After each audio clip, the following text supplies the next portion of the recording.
Iran সতর্ক করে দিয়েছে ইউরোপের 3 দেশ জার্মানি, ফ্রান্স ও যুক্তরাজ্যকে। ইরানের বিরুদ্ধে আন্তর্জাতিক কোনো প্রস্তাব পাশ করা হলে কঠোর প্রতিক্রিয়া জানানো হবে বলে তেহরানের পক্ষ থেকে জানানো হয়।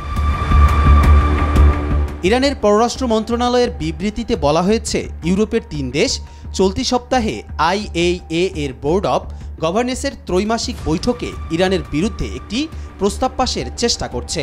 তেহরানের পক্ষ থেকে স্পষ্ট জানানো হয়েছে, এই 3 দেশ কোনো ব্যবস্থা নিলে ইরানও পাল্টা ব্যবস্থা গ্রহণ করবে।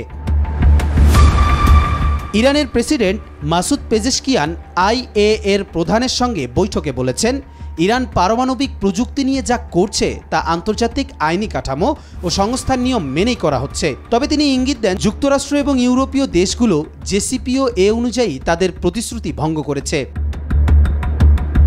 বিশ্লেষকরা বলছেন, এই হুঁশিয়ারি ইরান ও ইউরোপীয় দেশগুলোর মধ্যে চলমান উত্তেজনাকে আরও বাড়িয়ে তুলতে পারে। ইউরোপের দেশগুলো যুক্তরাষ্ট্রের পদাঙ্ক অনুসরণ করে ইরানের ওপর চাপ সৃষ্টি করলে তেহরানের প্রতিক্রিয়া পরিস্থিতি জটিল করে তুলতে পারে।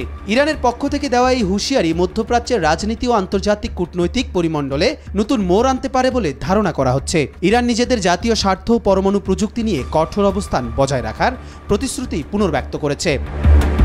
কবির চৌধুরী, জয়, মাই টিভি।